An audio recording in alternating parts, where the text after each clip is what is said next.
Indonesia kaya akan budaya, termasuk baju adat dengan keragamannya dari Sabang hingga Merauke yang memiliki karakteristik penuh warna.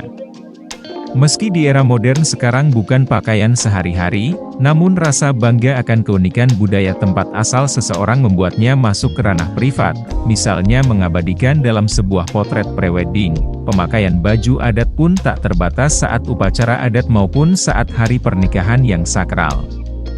Dalam acara-acara tertentu seperti perayaan kemerdekaan Republik Indonesia setiap 17 Agustus hingga acara nasional seperti Hari Kartini, supaya kita bisa melestarikan, mempromosikan, menyampaikan kepada dunia luar bahwa kita memiliki nilai historis yang tinggi.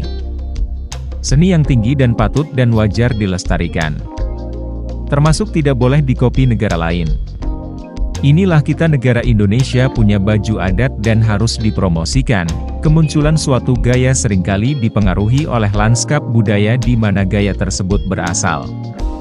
Misalnya, gaya fashion Paris yang bertumpu pada keindahan dan craftsmanship memiliki hubungan dengan praktik adibusana yang telah ada di kota tersebut sejak 1700-an. Sementara gaya di London tampak lebih tidak konvensional karena dipengaruhi oleh sejarah kota tersebut sebagai tempat kelahiran punk. Kota-kota ini memiliki gaya berbeda yang mewakili keunikan sejarah dan tradisinya masing-masing. Lalu, bagaimana dengan Indonesia?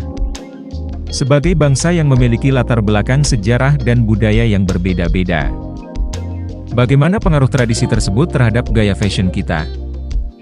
Hal ini adalah ide yang mulai dieksplorasi oleh banyak label dan desainer fashion Indonesia.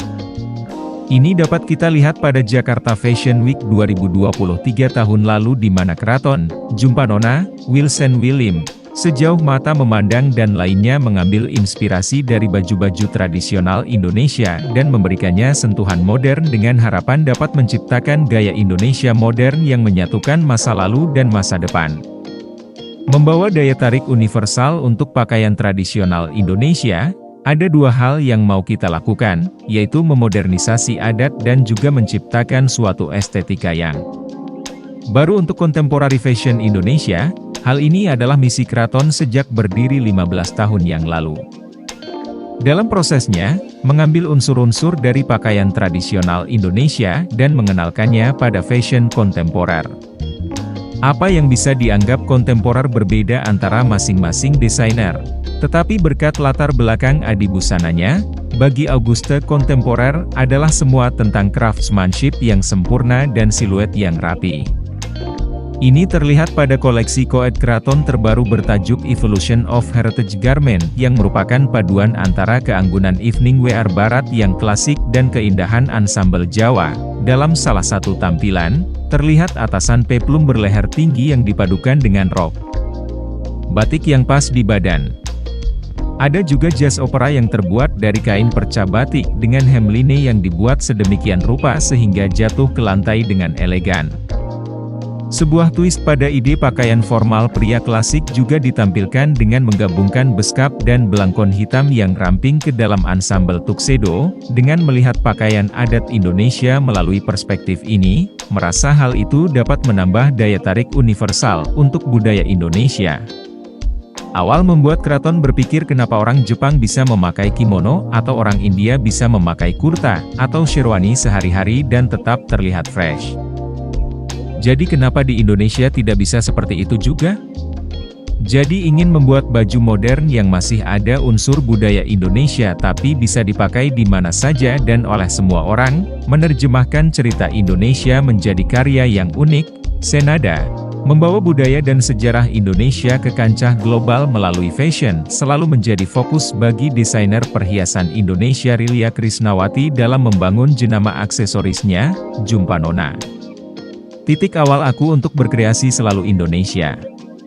Menurut aku warisan dan sejarah kita itu unik dan merupakan identitas yang harus diperkenalkan kepada dunia, jelasnya pada TVR News. Rilia banyak mengambil inspirasi dari berbagai daerah di Indonesia.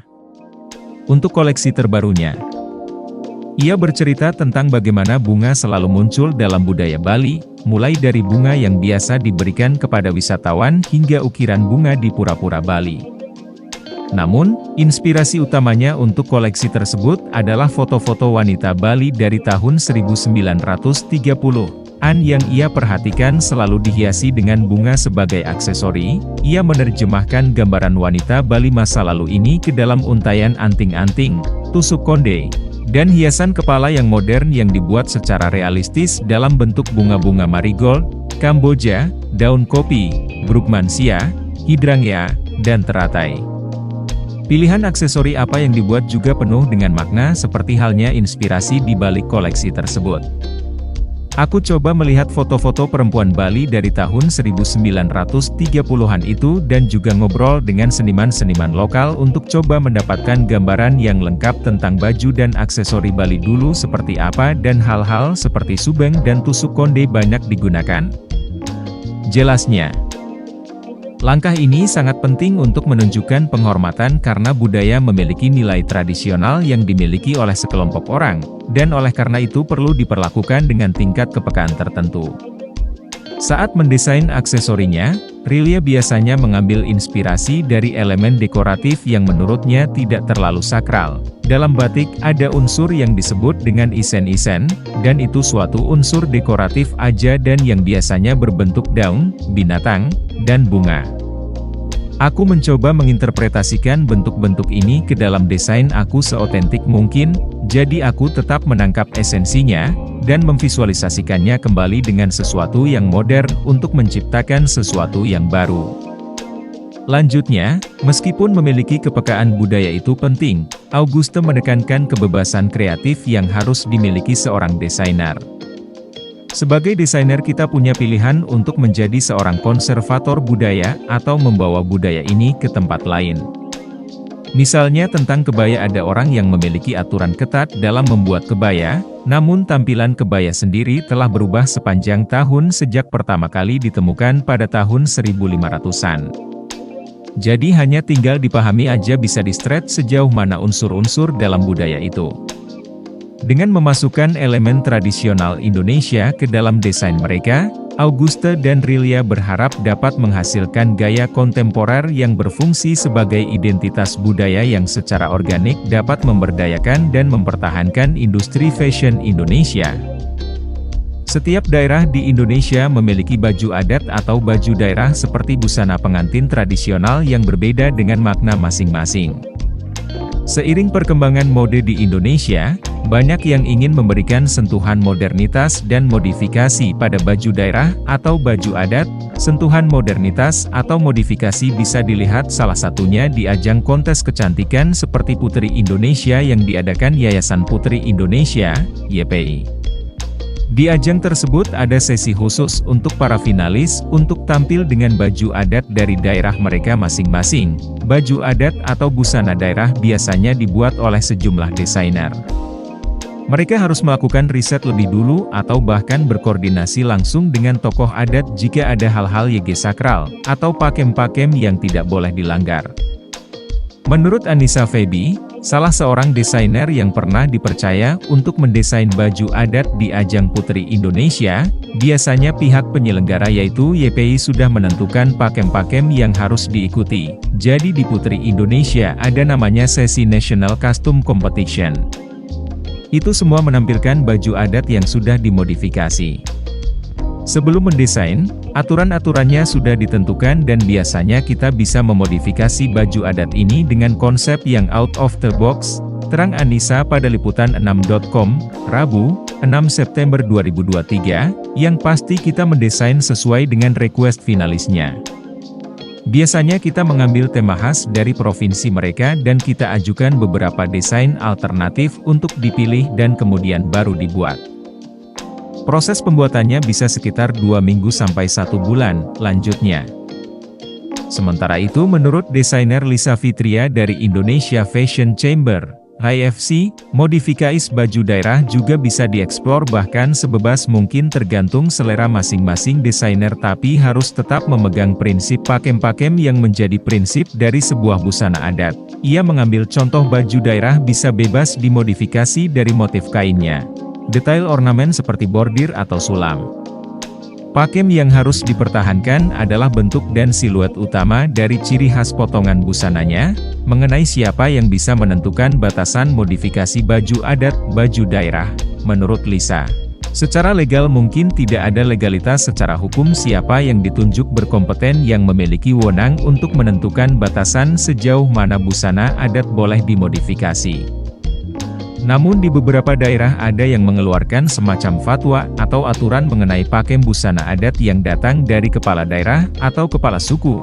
Saya sendiri pernah mendesain busana daerah yaitu kebaya Jawa, yang saya modifikasi, yaitu bentuk lengan pada kebaya yang diberikan kerutan dan ditambahkan manset tangan, untuk panjang kebayanya asimetris. Terang Lisa pada liputan6.com, Jumat, 8 September 2023, ciri pakem kebaya Jawa seperti ada kutu baru dan kerah Kartini tetap saya pertahankan agar masih bisa disebut pakaian kebaya Jawa modern. Sambungnya, meski begitu, salah seorang founder IFC ini mengakui belum menemukan kesulitan untuk merancang dan mendesain modifikasi busana daerah meski sejumlah pihak ada yang mengatakan modifikasi baju daerah bukanlah usaha yang mudah. Namun yang tak kalah penting adalah mempromosikan dan melestarikan baju adat atau baju daerah agar tetap diminati semua generasi. Ada beberapa cara untuk melestarikan baju adat, seperti melakukan kampanye melalui media sosial dengan membuat konten yang lagi viral dengan memakai baju daerah, kata Lisa Fitria. Bisa juga berkolaborasi dengan influencer atau selebgram untuk membuatkan busana daerah yang dipakai untuk acara-acara mereka yang bertemu dengan publik atau masyarakat luas agar bisa menjadi inspirasi oleh penggemarnya atau pengikutnya. Tambahnya, desainer Aski Febrianti juga punya pendapat hampir senada.